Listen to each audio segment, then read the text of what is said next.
Yattering and Jack by Clive Barker.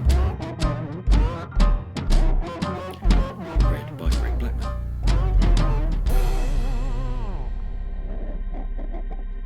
Why the powers, long may they hold court, long may they shit light on the heads of the damned, had sent it out from hell to stalk Jack Polo, the Yattering couldn't discover. Whenever he passed a tentative inquiry along the system to his master, just asking the simple question, "What am I doing here?" it was answered with a swift rebuke for its curiosity. "None of its business," came the reply. Its business was to do, or die trying. And after 6 months of pursuing Polo, the Yattering was beginning to see extinction as an easy option. This endless game of hide-and-seek was to nobody's benefit, and to the Yattering's immense frustration.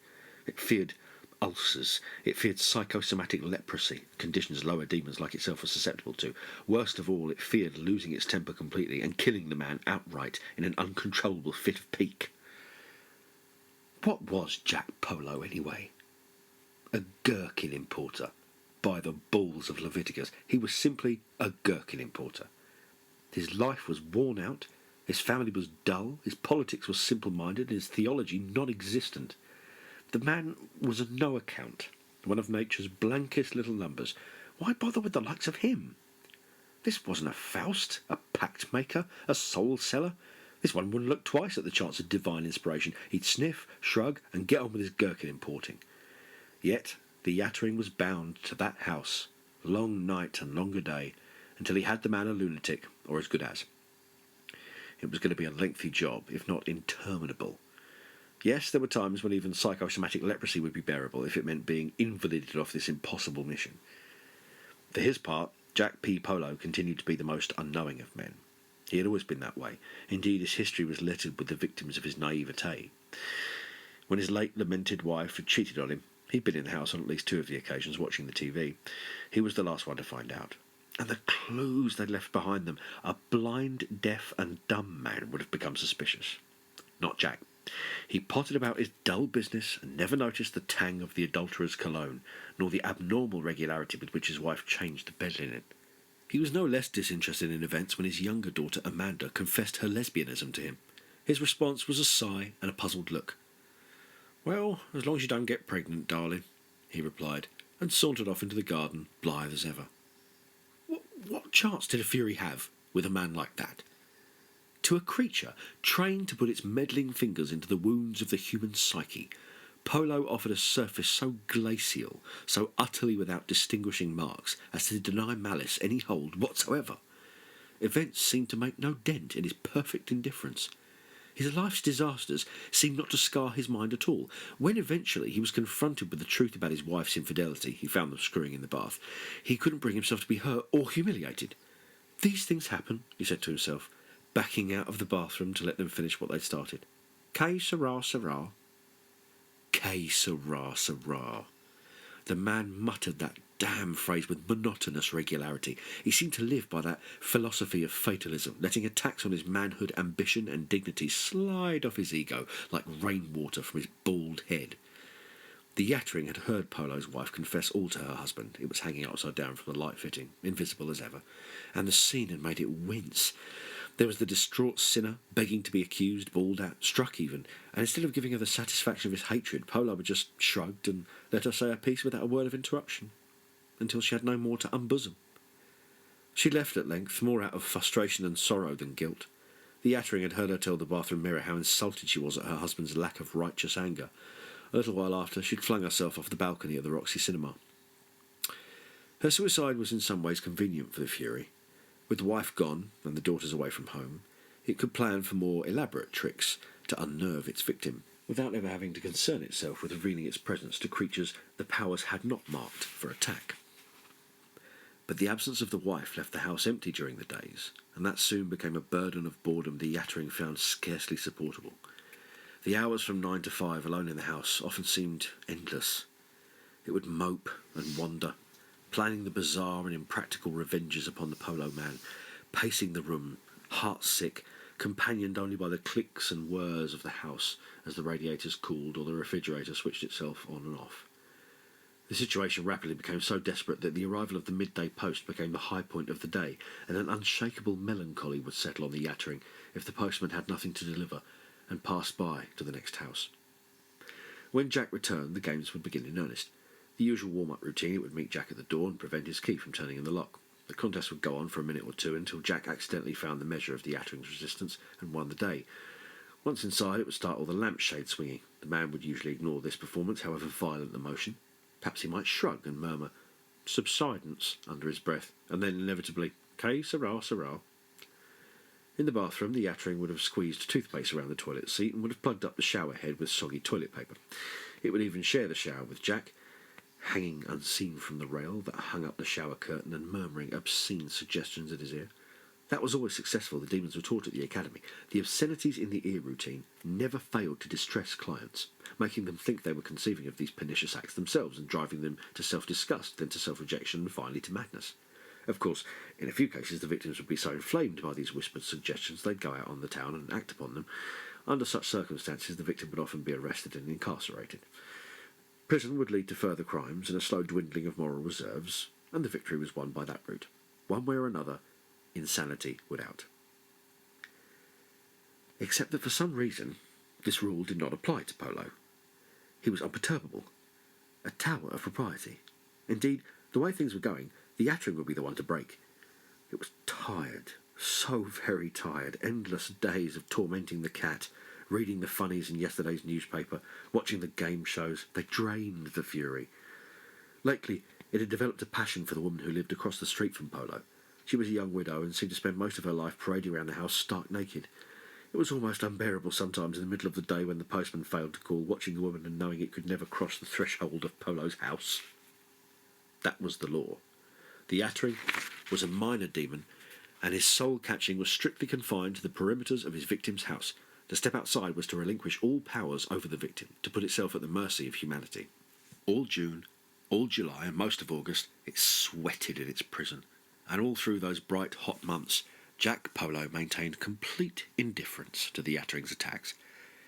It was deeply embarrassing, and it was gradually destroying the demon's self-confidence, seeing this bland victim survive every trick and trial attempted upon him. The Yattering wept. The Yattering screamed. In a fit of uncontrollable anguish, it boiled the water in the aquarium, poaching the guppies. Polo heard nothing, saw nothing.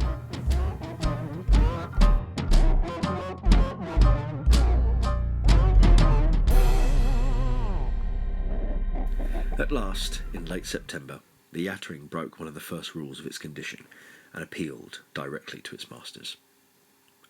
Autumn is hell's season, and the demons of the higher dominations were feeling benign. They condescended to speak to their creature. "What do you want?" asked Beelzebub, his voice blackening the air in the lounge. "This man," the Yattering began nervously. "Yes?" "Listen, Polo, "Yes." I am without issue upon him. I can't get panic upon him. I can't breed fear or even mild concern upon him. I am sterile, Lord of the Flies, and I wish to be put out of my misery." For a moment, Beelzebub's face formed in the mirror over the mantelpiece. "You want what?" Beelzebub was part elephant, part wasp. The Yattering was terrified.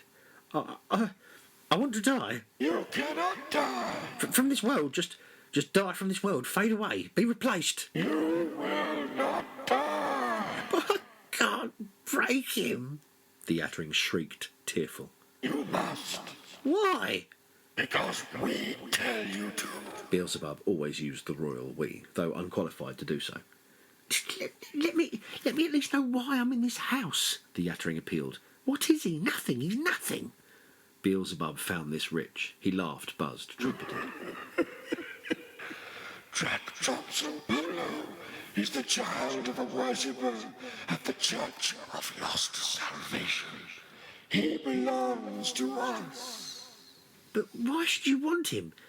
He's so dull. We want him because his soul was promised to us and his mother did not deliver it, or herself come to that. She cheated us. She died in the arms of a priest and was safely escorted to The word that followed was anathema. The Lord of the Flies could barely bring himself to pronounce it. Heaven, Said Beelzebub, with infinite loss in his voice. Heaven, said the Yattering, not knowing quite what was meant by the word. Polo is to be hounded in the name of the Old One and punished for his mother's crimes. No torment is too profound for a family that has cheated us.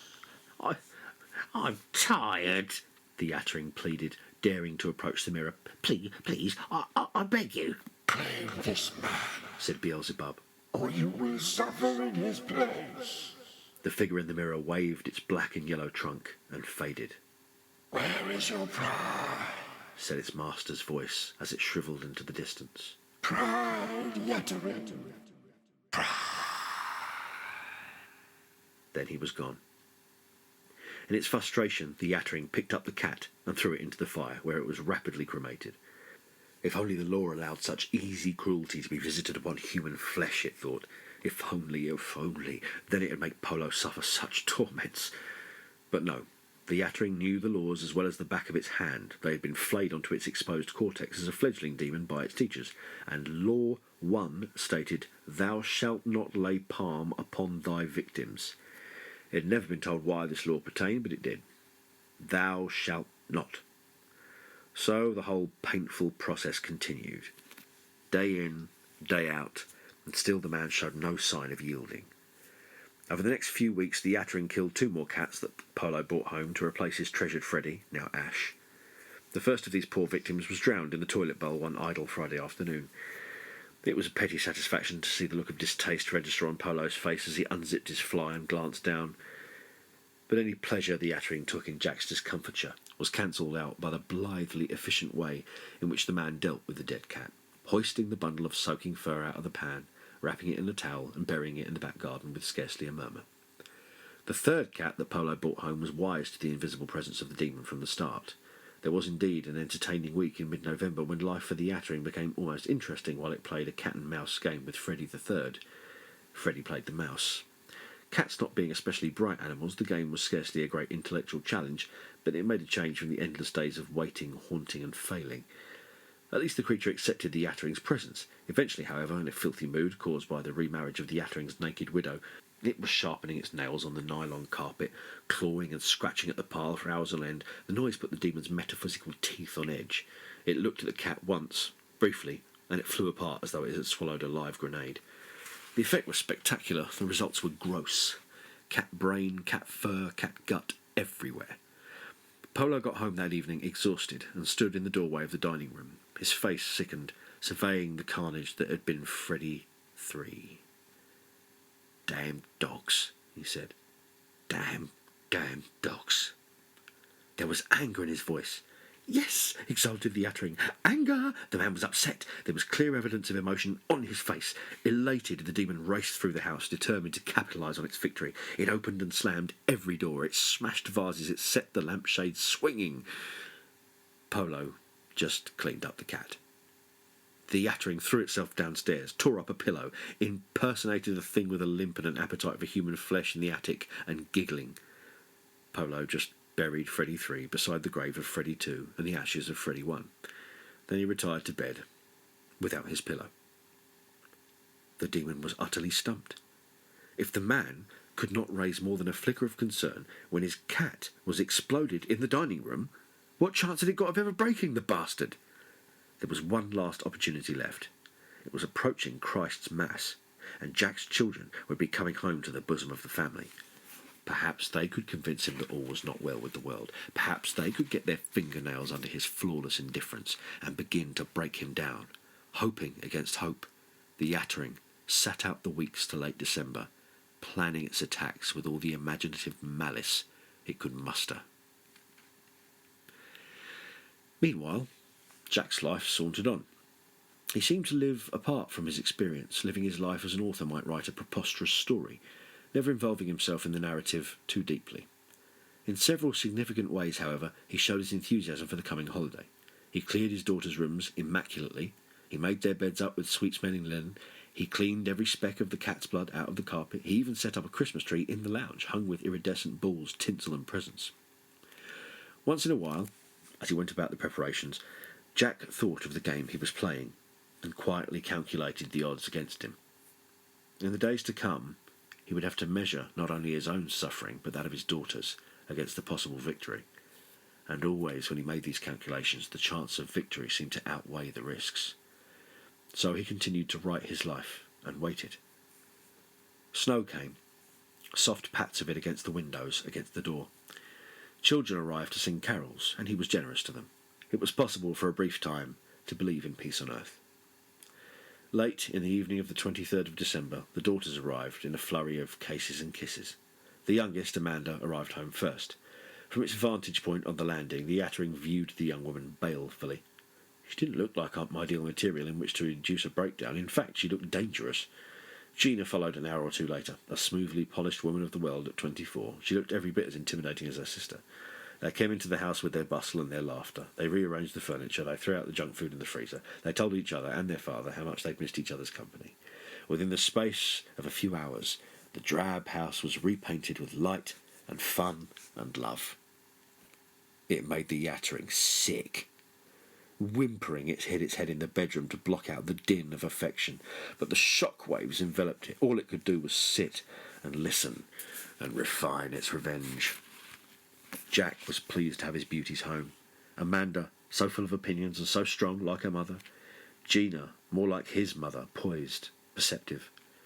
He was so happy in their presence that he could have wept, and here was he, the proud father, putting them both at such risk. But what was the alternative? If he'd cancelled the Christmas celebrations, it would have looked highly suspicious. It might even have spoiled his whole strategy, waking the enemy to the trick that was being played. No, he must sit tight, play dumb, the way the enemy had come to expect him to be. The time would come for action. At 3:15 a.m. on Christmas morning, the Yattering opened hostilities by throwing Amanda out of bed. A paltry performance at best, but it had the intended effect. Sleepily rubbing her bruised head, she climbed back into bed, only to have the bed buck and shake and fling her off again like an unbroken colt. The noise woke the rest of the house. Gina was first in her sister's room. "What's going on? There's somebody under the bed." "What?" Gina picked up a paperweight from the dresser and demanded the assailant come out. The Yattering, invisible, sat on the window seat and made obscene gestures at the women, tying knots in its genitalia.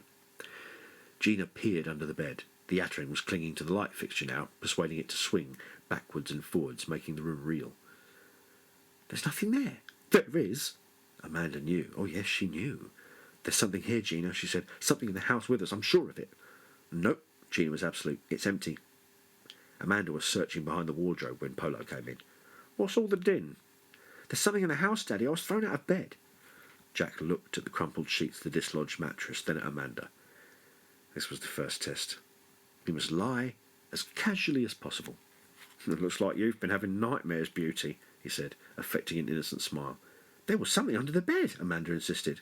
"There's nobody here now." "But I felt it." "Well, I'll check the rest of the house," he offered, without enthusiasm for the task. "You two stay here just in case." As Polo left the room, the Yattering rocked the light a little more. "Subsidence," said Gina. It was cold downstairs, and Polo could have done without padding around barefoot on the kitchen tiles, but he was quietly satisfied that the battle had been joined in such a petty manner. He'd half feared that the enemy would turn savage with such tender victims at hand. But no, he judged the mind of the creature quite accurately. It was one of the lower orders, powerful but slow, capable of being inveigled beyond the limits of its control. Carefully does it, he told himself. Carefully does it. He traipsed through the entire house, dutifully opening cupboards and peering behind the furniture, then returned to his daughters, who were sitting at the top of the stairs. Amanda looked small and pale, not the 22-year-old woman she was, but a child again. "Nothing doing," he told her with a smile.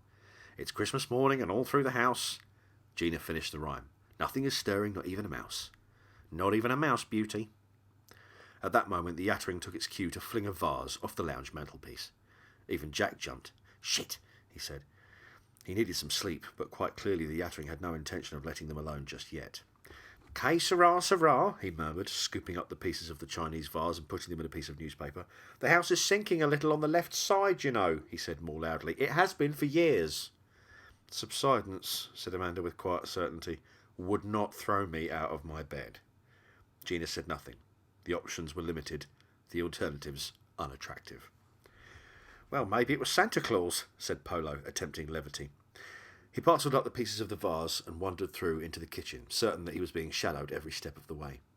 What else can it be? He threw the question over his shoulder as he stuffed the newspaper into the waste bin. The only other explanation... Here he became almost elated by his skimming so close to the truth. The only other possible explanation is too preposterous for words.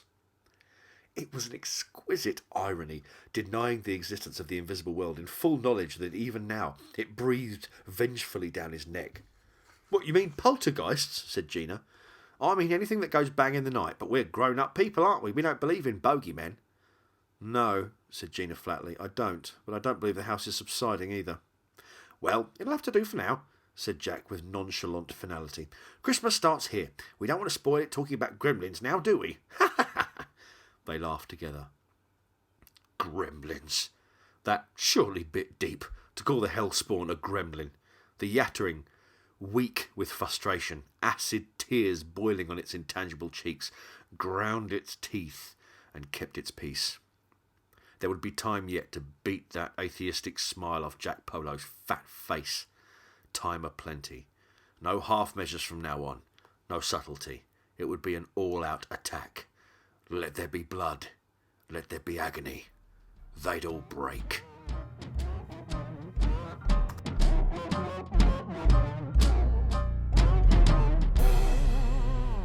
Amanda was in the kitchen, preparing Christmas dinner, when the Yattering mounted its next attack. Through the house drifted the sound of King's College Choir, O little town of Bethlehem, how still we see thee lie. The presents had been opened, the G&Ts were being downed, the house was one warm embrace from roof to cellar. In the kitchen, a sudden chill permeated the heat and the steam, making Amanda shiver. She crossed to the window, which was ajar to clear the air, and closed it. Maybe she was catching something.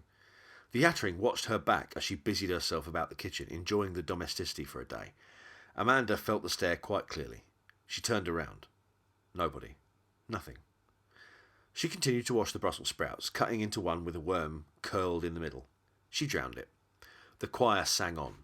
In the lounge, Jack was laughing with Gina about something.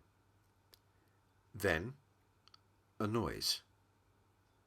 A rattling at first, followed by a beating of somebody's fists against a door. Amanda dropped the knife into the bowl of sprouts and turned from the sink, following the sound.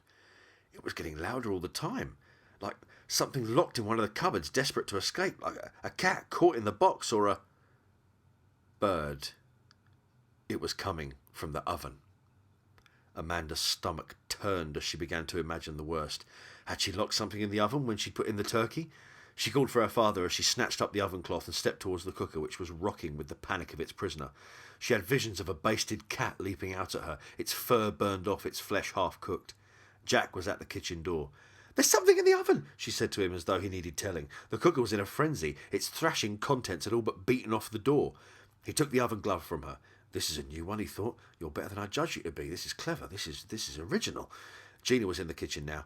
What's cooking? She quipped. But the joke was lost as the cooker began to dance and the pans of boiling water were twitched off the burners onto the floor. Scalding water seared Jack's leg. He yelled, stumbling back into Gina before diving at the cooker with a yell that wouldn't have shamed a samurai. The oven handle was slippery with heat and grease, but he seized it and flung the door down. A wave of steam and blistering heat rolled out of the oven, smelling of succulent turkey fat, but the bird inside had apparently no intention of being eaten. It was flinging itself from side to side on the roasting tray, tossing gouts of gravy in all directions. Its crisp brown wings pitifully flailed and flapped. Its legs beat a tattoo on the roof of the oven. Then it seemed to sense the open door. Its wings stretched themselves out to either side of its stuffed bulk, and it half hopped, half fell onto the oven door, in a mockery of its living self. Headless, oozing stuffing and onions, it flopped around as though nobody had told the damn thing it was dead, while the fat still bubbled on its bacon-strewn back. Amanda screamed. Jack dived for the door as the bird lurched into the air, blind but vengeful. What it intended to do once it reached its 3 cowering victims was never discovered. Gina dragged Amanda into the hallway with her father in hot pursuit, and the door was slammed closed as the blind bird flung itself against the panelling, beating on it with all its strength. Gravy seeped through the gap at the bottom of the door, dark and fatty. The door had no lock, but Jack reasoned that the bird was not capable of turning the handle. As he backed away, breathless, he cursed his confidence. The opposition had more up its sleeve than he'd guessed. Amanda was leaning against the wall, sobbing, her face stained with splotches of turkey grease. All she seemed able to do was deny what she'd seen, shaking her head and repeating the word no like a talisman against the ridiculous horror that was still throwing itself against the door. Jack escorted her through to the lounge. The radio was still crooning carols which blotted out the din of the bird, but their promise of goodwill seemed small comfort. Gina poured a hefty brandy for her sister and sat beside her on the sofa, plying her with spirits and reassurance in about equal measure. They made little impression on Amanda. "What was that?" Gina asked her father in a tone that demanded an answer. "I don't know what it was," Jack replied. "Mass hysteria?" Gina's displeasure was plain. Her father had a secret. He knew what was going on in the house, but he was refusing to cough up for some reason. "What do I call, a police or an exorcist?" "Neither. For God's sake, there is nothing going on, Gina. Really." Her father turned from the window and looked at her. His eyes spoke what his mouth refused to say, that this was war. Jack was afraid. The house was suddenly a prison. The game was suddenly lethal. The enemy, instead of playing foolish games, meant harm, real harm to them all. In the kitchen, the turkey had at last conceded defeat. The carols on the radio had withered into a sermon on God's benedictions. What had been sweet was sour and dangerous. He looked across the room at Amanda and Gina. Both, for their own reasons, were trembling. Polo wanted to tell them, wanted to explain what was going on, but the thing must be there, he knew, gloating. He was wrong. The Yattering had retired to the attic, well satisfied with its endeavours. The bird, it felt, had been a stroke of genius. Now it could rest a while, recuperate, let the enemy's nerves tatter themselves in anticipation. Then, in its own good time, it would deliver the coup de grace. Idly, it wondered if any of the inspectors had seen his work with the turkey. Maybe they'd been impressed enough by the Yattering's originality to improve its job prospects. Surely it hadn't gone through all those years of training simply to chase half-witted imbeciles like Polo. There must be something more challenging available than that. It felt victory in its invisible bones, and it was a good feeling. The pursuit of Polo would surely gain momentum now. His daughters would convince him, as if he wasn't now quite convinced, that there was something terrible afoot. He would crack. He would crumble. Maybe he'd go classically mad, tear out his hair, rip off his clothes, smear himself with his own excrement. Oh, yes, victory was close. And wouldn't his masters be loving then? Wouldn't it be showered with praise and power? One more manifestation was all that was required. One final, inspired intervention, and Polo would be so much blubbering flesh. Tired, but confident, the Yattering descended into the lounge. Amanda was lying full length on the sofa, asleep. She was obviously dreaming about the turkey. Her eyes rolled beneath her gossamer lids. Her lower lip trembled. Gina sat beside the radio, which was silenced now. She had a book open on her lap, but she wasn't reading it. The gherkin importer wasn't in the room. Wasn't that his footstep on the stair? Yes, he was going upstairs to relieve his brandy-full bladder. Ideal timing. The Yattering crossed the room. In her sleep, Amanda dreamt something dark flitting across her vision, something malign, something that tasted bitter in her mouth. Gina looked up from her book. The silver balls on the tree were rocking gently. Not just the balls, the tinsel and the branches too. In fact, the tree. The whole tree was rocking as though someone had just seized hold of it. Gina had a very bad feeling about this. She stood up. The book slid to the floor. The tree began to spin. "Christ," she said. "Jesus Christ." Amanda slept on. The tree picked up momentum. Gina walked as steadily as she could across to the sofa and tried to shake her sister awake. Amanda, locked in her dreams, resisted for a moment. "Father!" said Gina. Her voice was strong and carried through into the hall. It also woke Amanda. Downstairs, Polo heard a noise like a whining dog. No, like two whining dogs. As he ran down the stairs, the duet became a trio, half expecting all the hosts of hell to be in there, dog-headed, dancing on his beauties. But no, it was the Christmas tree that was whining like a pack of dogs as it spun and spun and spun. The lights had long since been pulled from their sockets. The air stank of singed plastic and pine sap. The tree itself was spinning like a top, flinging decorations and presents off its tortured branches with the largesse of a mad king.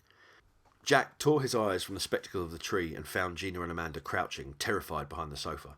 "Get out of here!" he yelled. Even as he spoke, the television sat up impertinently on one leg. and began to spin like the tree, gathering momentum quickly. The clock on the mantelpiece joined the pirouetting. The pokers beside the fire, the cushions, the ornaments. Each object added its own singular note to the orchestration of whines which were building up, second by second, to a deafening pitch. The air began to brim with the smell of burning wood as friction heated the spinning tops to flashpoint. Smoke swirled across the room. Gina had Amanda by the arm and was dragging her towards the door, shielding her face against the hail of pine needles that the still accelerating tree was throwing off. Now the lights were spinning. The books, having flung themselves off the shelves, had joined the tarantella. Jack could see the enemy in his mind's eye, racing between the objects like a juggler spinning plates on sticks, trying to keep them all moving at once. It must be exhausting work, he thought. The demon was probably close to collapse. It couldn't be thinking straight. Overexcited, impulsive, vulnerable. This must be the moment, if ever there was a moment, to join the battle at last, to face the thing, defy it, and trap it.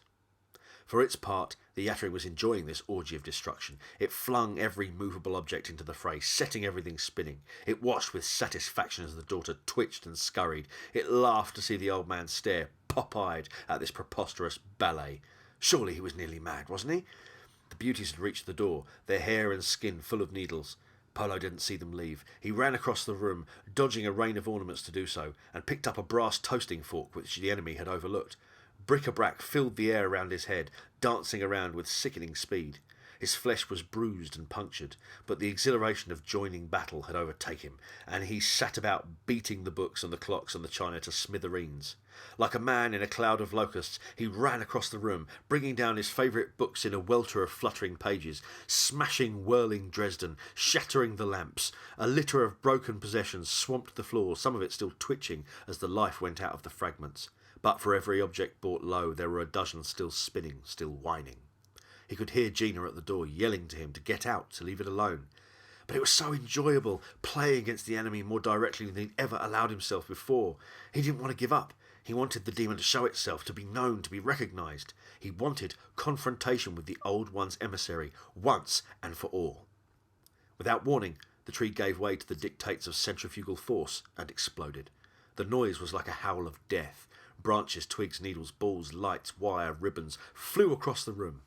Jack, his back to the explosion, felt a gust of energy hit him hard and he was flung to the ground. The back of his neck and his scalp were shot full of pine needles.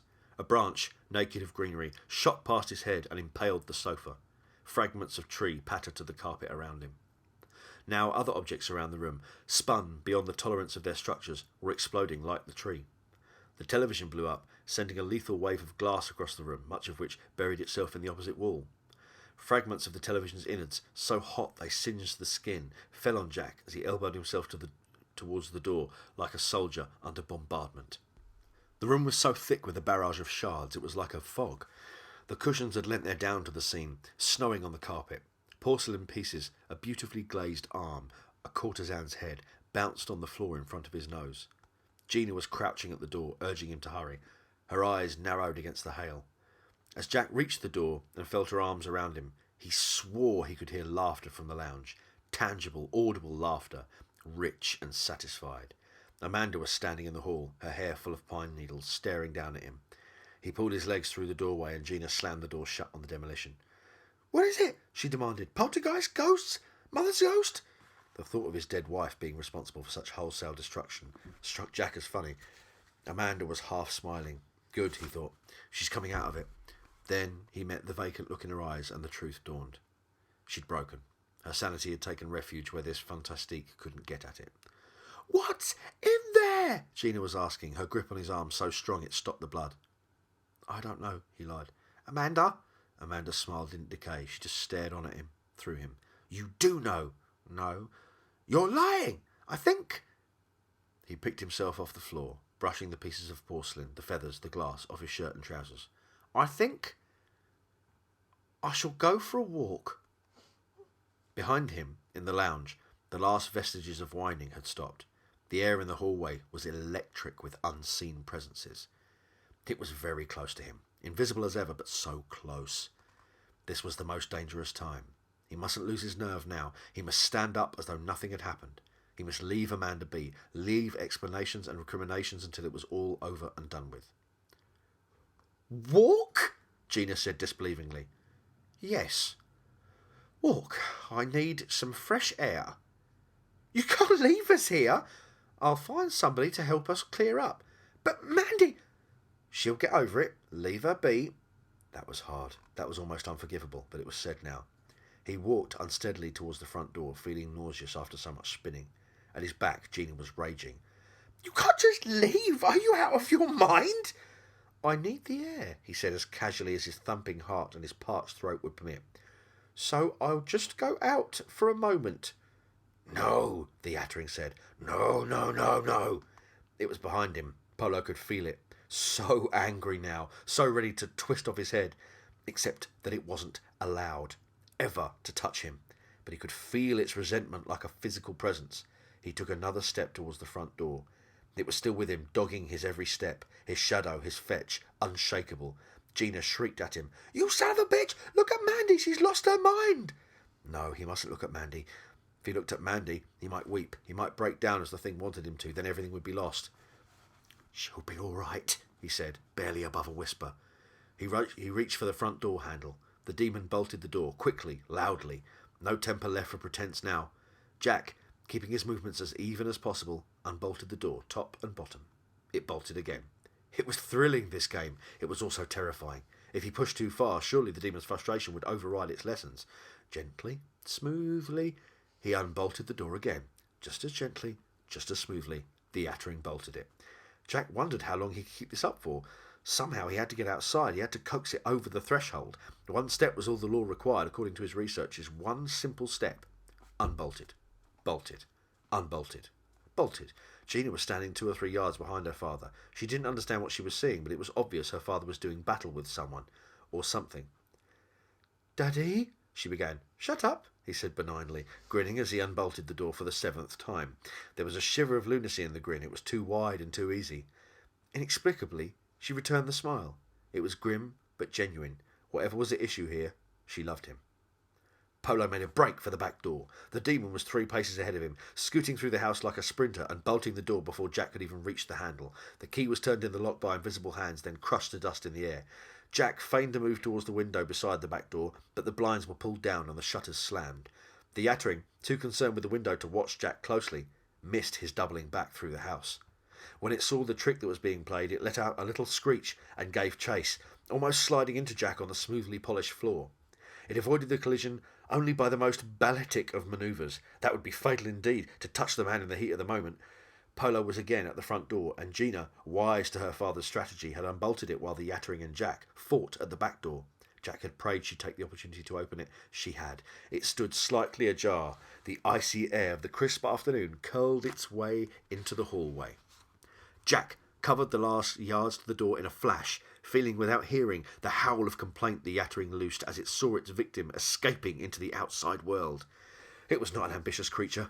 All it wanted at that moment, beyond any other dream, was to take this human skull between its palms and make a nonsense of it, crush it to smithereens, and pour the hot thought out onto the snow, to be done with Jack J. Polo forever and forever. Was that so much to ask? Polo had stepped into the squeaky fresh snow, his slippers and trouser bottoms buried in chill. By the time the Fury reached the step, Jack was already 3 or 4 yards away, marching up the path towards the gate, escaping. The Yattering howled again, forgetting its years of training. Every lesson it had learned, every rule of battle engraved on its skull, was submerged by the simple desire to have Polo's life. It stepped over the threshold and gave chase. It was an unpardonable transgression. Somewhere in hell, the powers, long may they hold court, long may they shit light on the heads of the damned, felt the sin and knew the war for Jack Polo's soul was lost. Jack felt it too. He heard the sound of boiling water as the demon's footsteps melted to steam the snow on the path. It was coming after him. The thing had broken the first rule of its existence. It was forfeit. He felt the victory in his spine and in his stomach. The demon overtook him at the gate. Its breath could clearly be seen in the air, though the body it emanated from had not yet become visible. Jack tried to open the gate, but the Yattering slammed it shut. "Que sera, sera," said Jack. The Yattering could bear it no longer. He took Jack's head in his hands, intending to crush the fragile bone to dust. The touch was its second skin, and it agonised the Yattering beyond endurance. It bayed like a banshee and reeled away from the contact, sliding in the snow and falling on its back. It knew its mistake. The lessons it had had beaten into it came hurtling back. It knew the punishment, too, for leaving the house, for touching the man. It was bound to a new lord, enslaved to this idiot creature standing over it. Polo had won. He was laughing, watching the way the outline of the demon formed in the snow on the path, like a photograph developing on the sheet of paper. The image of the Fury became clear. The law was taking its toll. The Yattering could never hide from its master again. There it was, plain to Polo's eyes in all its charmless glory. Maroon flesh and bright lidless eye, arms flailing, tail thrashing the snow to slush. "You bastard!" it said. Its accent had an Australian lilt. "You will not speak unless spoken to," said Polo, with quiet but absolute authority. "Understood?" The lidless eye clouded with humility. "Yes," the Yattering said. "Yes, Mr. Polo." "Yes, Mr. Polo." Its tail slipped between its legs like that of a whipped dog. "You may stand." "Thank you, Mr. Polo." It stood, not a pleasant sight, but one Jack rejoiced in nevertheless. "They'll have you yet," said the Yattering. "Who will?" "You know," it said hesitantly. "Name them." "Beelzebub," it answered, proud to name its old master. "The powers. Hell itself." "I don't think so," Polo mused. "Not with you bound to me as proof of my skills. Aren't I the better of them?" The eye looked sullen. "Aren't I?" "Yes," it conceded bitterly. "Yes, you are the better of them." It had begun to shiver. "Are you cold?" asked Polo. It nodded, affecting the look of a lost child. "Well, then you need some exercise," he said. "You'd better go back into the house and start tidying up." The Fury looked bewildered, even disappointed by this instruction. "Nothing more?" it asked incredulously. "No miracles? No Helen of Troy? No flying?" The thought of flying on a snow-spattered afternoon like this left Polo cold. He was essentially a man of simple tastes. All he asked for in his life was the love of his children, a pleasant home, and a good trading price for gherkins. "No flying," he said. As the Yattering slouched down the path towards the door, it seemed to alight upon a new piece of mischief. It turned back to Polo, obsequious but unmistakably smug. "Could I just say something?" it said. "Speak." "It's only fair that I inform you that it's considered ungodly to have any contact with the likes of me. Heretical, even." "Is that so?" "Oh, yes," said the Yattering, warming to its prophecy. "People have been burned for less." "Not in this day and age," Polo replied. "But the Seraphim will see," it said, "and that means you'll never go to that place." "What place?" The Yattering fumbled for the special word it heard Beelzebub use. Heaven," it said, triumphant. An ugly grin had come to its face. This was the cleverest manoeuvre it had ever attempted. It was juggling theology here. Jack nodded slowly, nibbling at his bottom lip. The creature was probably telling the truth. Association with it or its like would not be looked upon benignly by the host of saints and angels. He probably was forbidden access to the plains of paradise. "Well," he said, "you know what I have to say to that, don't you?" The Yattering stared at him, frowning. No, it didn't know. Then the grin of satisfaction it had been wearing died, as it saw just what Polo was driving at. "What do I say?" Polo asked it. Defeated, the Yattering murmured the phrase. "Que sera, sera." Polo smiled. "There's a chance for you yet," he said, and led the way over the threshold, closing the door with something very like serenity on his face.